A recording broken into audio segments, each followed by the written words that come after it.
Hi, everybody. Thank you for joining me this afternoon at Gulf Insiders Festival of Innovation. My name is Cherie, and I'm really here to just really excited to bring you the next fireside chat, Asia as the next fintech hub. And joining me, I always say I think it's always my pleasure to do these fireside interviews, is Tan Pin Roo, who is the CEO of Southeast Asia, OneConnect Financial Technologies, and also the co-chairwoman of the Blockchain Association of Singapore. Welcome, Pin Roo. How are you? I am very good. Thank you for having me, Cherie. No, thanks, Gulf Insider, for inviting me to moderate this panel. It's always a treat actually for me to do these one-on-ones, because sometimes I see a whole panel and then everybody has like, this is what they want to talk. But sometimes when I get to do one-on-ones, it's always nice to kind of unpack and tease out. So I'm just going to jump right in. Asia as the next fintech hub, what are your big picture thoughts on the matter, given that you're actually at the forefront of all of this? In all my career, I have been in Southeast Asia, and in the tech part of the world, I would say Southeast Asia in particular is probably the toughest region to be successful, simply because compared to China, India, US, Europe, Southeast Asia is a fragmented region of 13 countries. Different language, probably the most diverse, a lot of opportunities, but definitely the toughest to be profitable, scalable. But because of its diversity, I'm very much in love with this region. I think it's very exciting that OneConnect, outside of China, has chose Southeast Asia as the first region to bring Ping An's technology out of China. And we're seeing a lot of success in the last 3 years. We hope to do more in this region, definitely.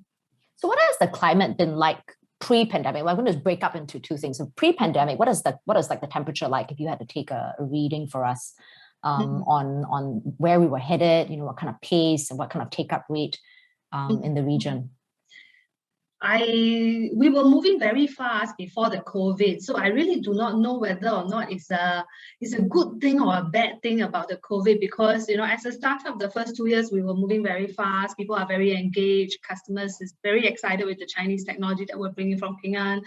And then with the COVID situation, the consumer adoption of digital kind of went up. So logically, it should put a lot of urgency in terms of the adoption. We do see a lot of that, but then it all goes through a journey. I would say the first 6 months when COVID first struck, everybody kind of freeze. You observe what to do. So all our financial institution customers kind of tightened their belt a little bit and decided, let's take a look and see whether we recover.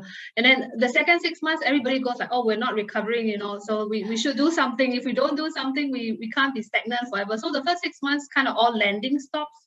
So if you go for the unbanked population was having a lot of lending to the unbanked population, they all stopped for the first 6 months of COVID. Second 6 months of COVID, everything picks up, and everybody knows that it's kind of here to stay. I have to do something, and there's a lot of urgency with regards to I want to emerge strong when COVID ends. And I think in the second 6 months, it's going to end, and I'm going to emerge strong. But now we're at the third 6 months. And then I see clients from a financial institution's perspective kind of tired. They go like, when is this going to end? It looks like it's never going to end, so I should go live as usual. Do I still step on the accelerator? So things are kind of normalizing at this stage. So it's a bit of a cycle of both up and down. But I think what's most challenging for us is not from a business perspective, is from an employee engagement perspective, probably most challenging for us in this COVID situation. So what is like where OneConnect is concerned, right? I mean, you guys are kind of, you're always at the forefront of technology. And how is it for you guys now, actually? Are you guys still, is it the same pace that you guys are going? Or are you guys kind of like, okay, we need to, I don't know, tone down a little bit? What is OneConnect? I think where are you guys at? We're definitely faster than before the COVID, but your outcome may be the same. The reason why the workload is heavier is because it's 100% remote. Everything has every coin has both sides, right? So when we first spoke to the financial institutions about cloud adoption, there was a lot of central bank concerns, there was a lot of data sovereignty rules, and then with the COVID situation, we can't fly down to the country, so there's no we can do on-premise. For the longest time, we told our clients that, I prefer to do cloud deployment instead of on-premise, but then you always have this option to fly people down to do on-premise. And suddenly this option is gone. So all the banks are saying, okay, they're saying okay to cloud deployment. And we go like, yeah, now 100% of our deployment are on cloud. But the challenge is, without seeing the client, there are some things, you can do everything remotely for sure. But without seeing the client, workshops, alignments, conversations, each workshop there is maybe 2 days of nice to have, plus coffee and tea and dinner, all turn out to be 50 Zoom calls, for the next 2 weeks. And people are just spending a lot of time for the same outcome, I think. I mean, I represent one of the hats I wear is with the Birthday Collective, and every year we pose a question to the general public, and I'm going to take you through these questions because I think they segue nicely in our discussion today. What is Singapore's next big thing? Before we talk about Asia, what is the next big thing where tech blockchain is concerned? What is the next big thing for us, you think?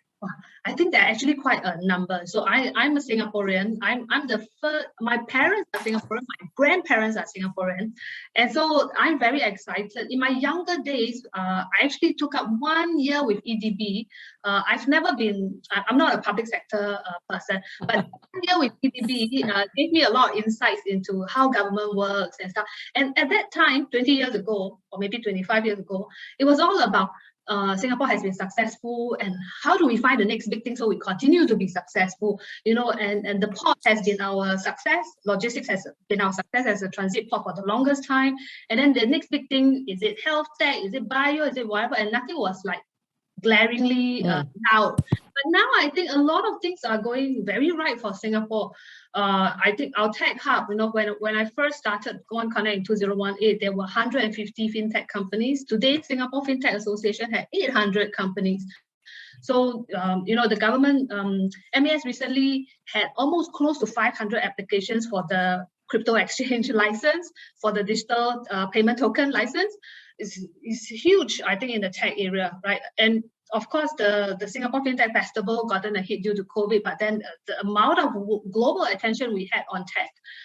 The other thing I think we're doing very well is maybe in the ESG space, a lot of government focus is right at the starting, a lot of companies trying to go green.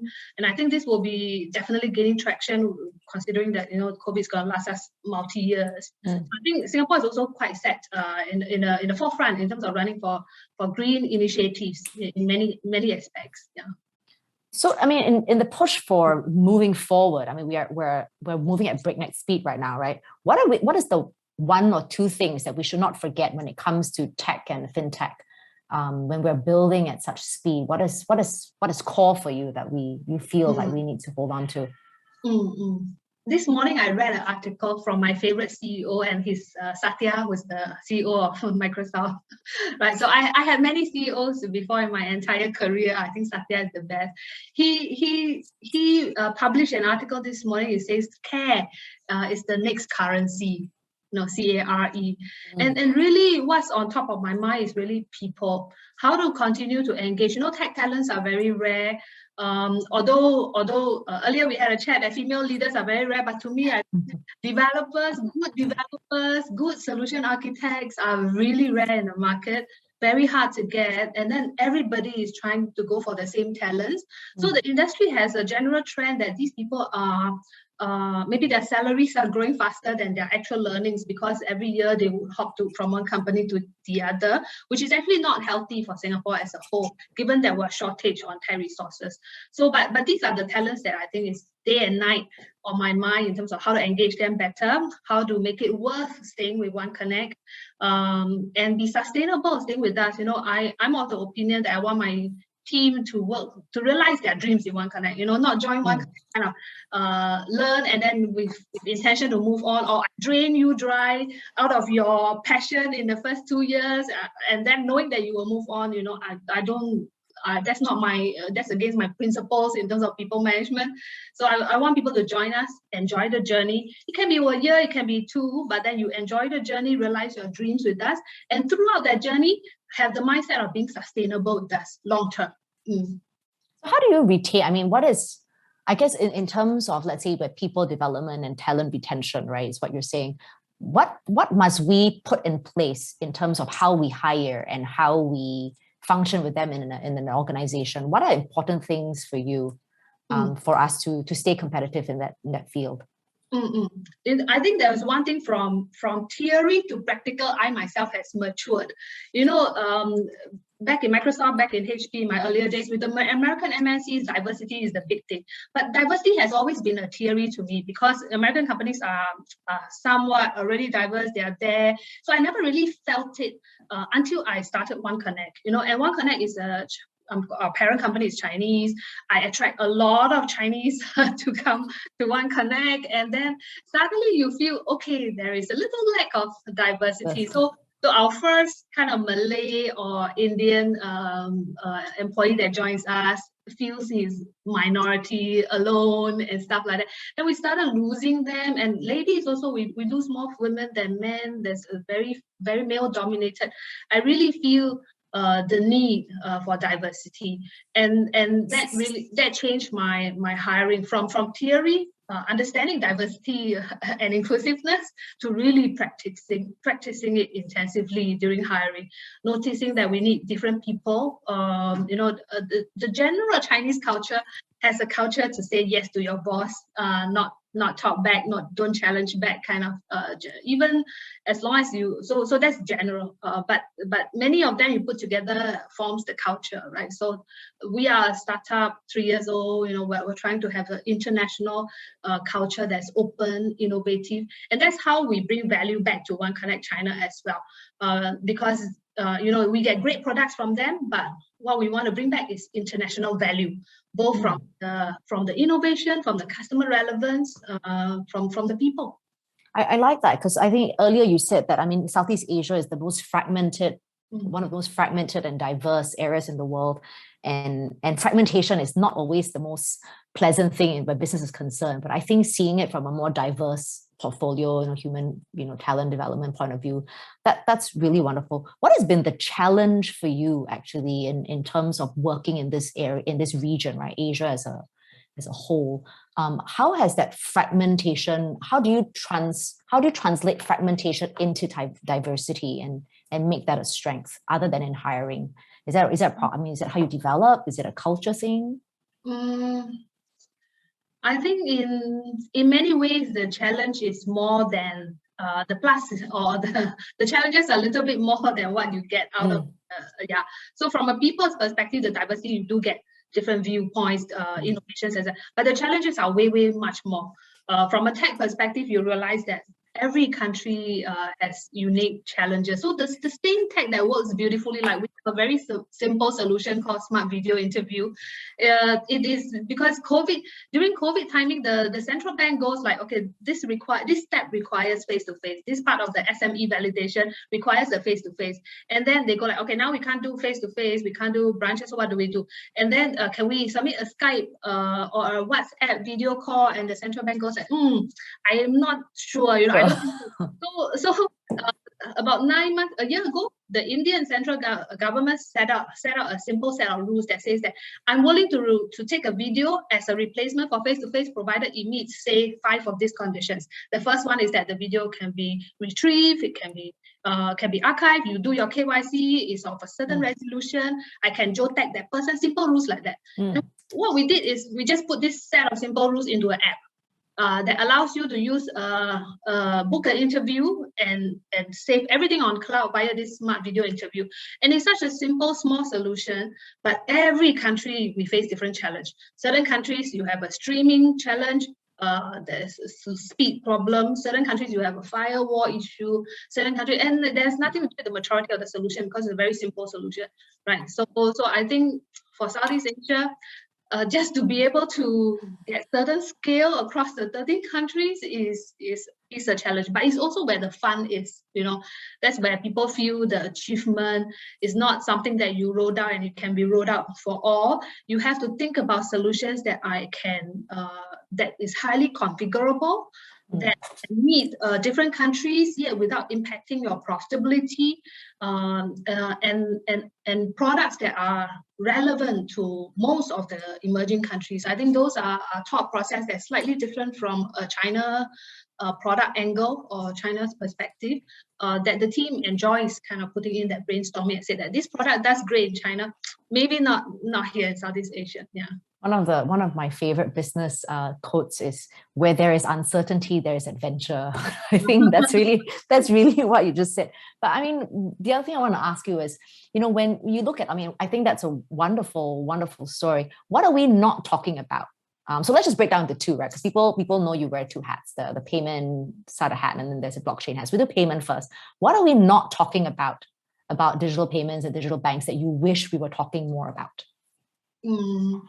Okay, I think perhaps ethics, data handling, definitely these are sensitive topics. Usually in the interview, we go like, don't ask me. I should try to ready my qualified with her. I said, I'm just going to ask you whatever. I mean, half an hour of time, right? I love these are questions I finally can ask someone like her. Data handling, ethics, okay.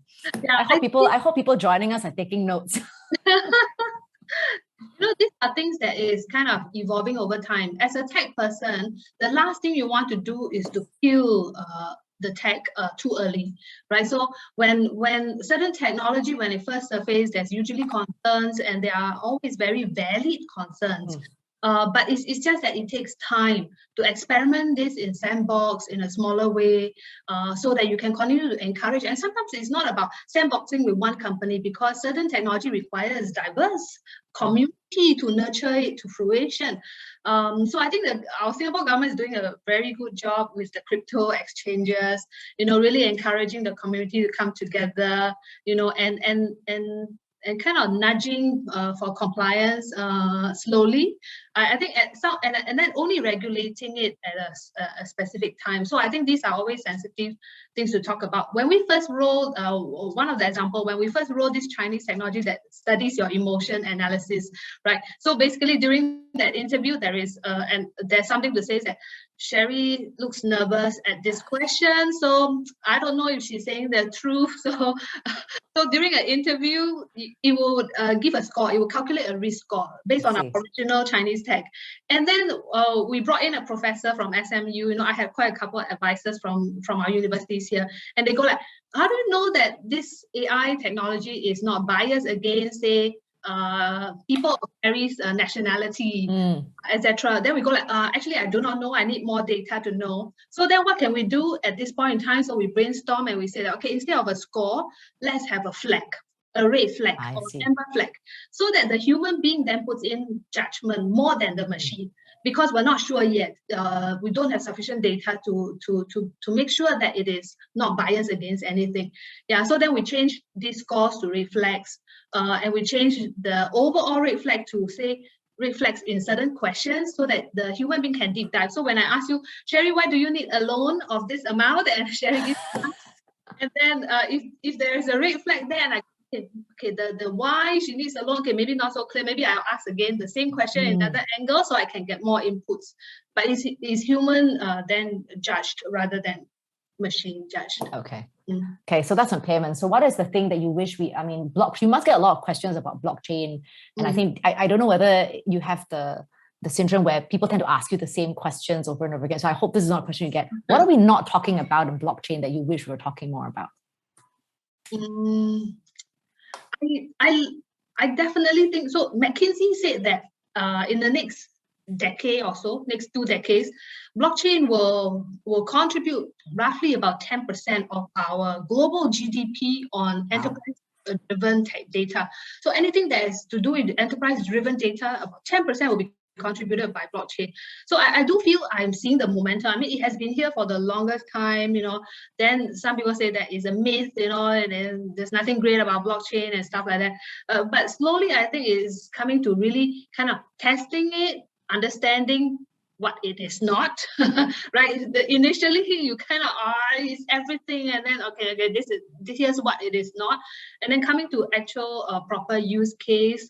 So I do think that the thing that we kind of avoid at this moment, given that we want to encourage this innovation to carry on, is maybe about the vulnerability of the tech in a certain way. So if you ask me, the devil's all in the details. People would say that is blockchain really unhackable? The reality is nothing is unhackable. Everything is hackable. The way the blockchain is done by different companies, there's no international standards at this moment. Whether it's a private one, it's an open one, whether it has permission-based logic or non-permission logic, and all that requires is always possible to build a backdoor. Yeah, so I think these are things that maybe kind of closed door conversations so as to at this moment, but I think these are concerns that that tech people are aware. I think government is aware, you know, as you have to be wary of this kind of thing, so that as the innovation grows, you know how to govern it later on, right? So I mean, in terms of all the tech and the movement, what is OneConnect investing in the next year and in the next 3 years? So we are a fintech today, and our parent, Ping An is the largest insurer in China.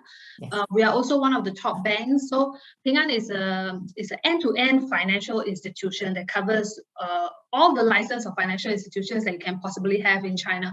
So we are a fintech that only service banks today, digital banks, right? So we want to be also bringing over our very best insurance solutions from Ping An Insurance, given that our parent company is the top insurer in China. It's a shame if we don't do that. I feel that the digital banking license discussion is going to move over to digital insurance discussions in the near future.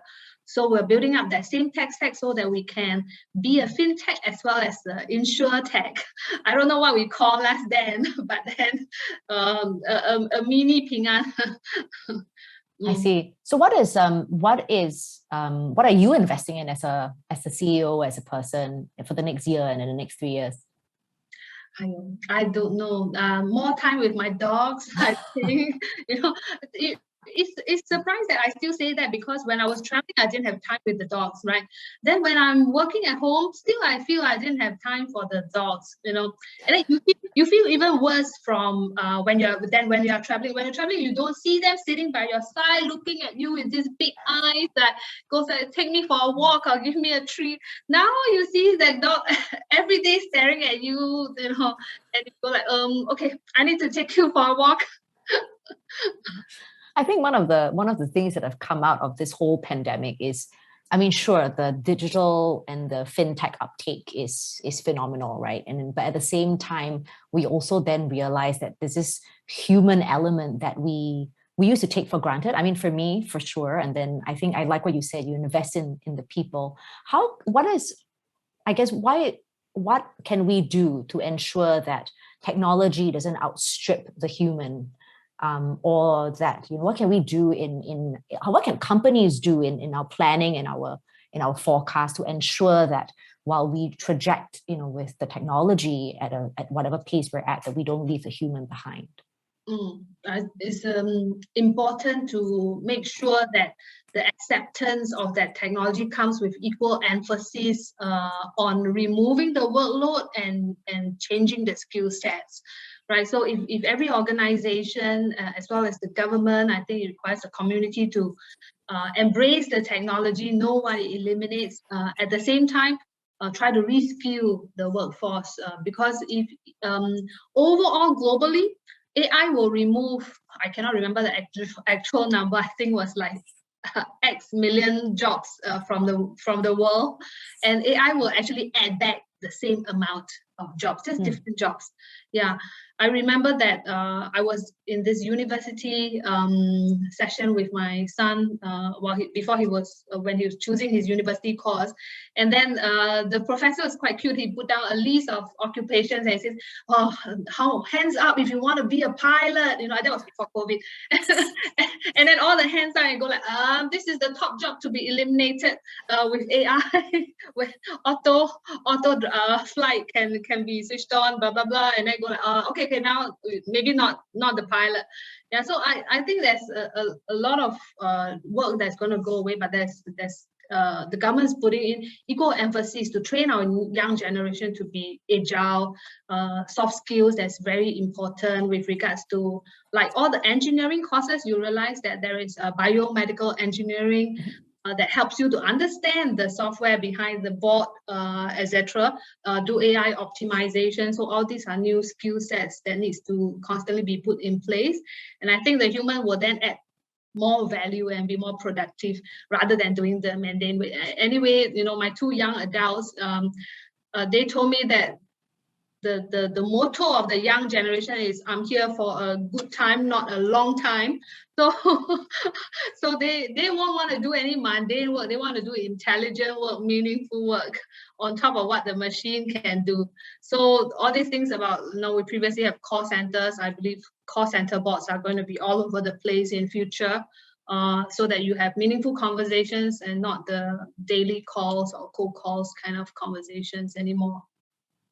I mean, in terms of, I think you're right. I think we see a lot of times, some people said, there are a lot of jobs that exist today that never existed 10 years ago, whether it's in the tech field or not in tech. I mean, social media in itself TikTok influencer never existed even 5 years ago, right? And today they are some of the most phenomenal things. What excites you about technology today, and in the fintech world? What's exciting for you now?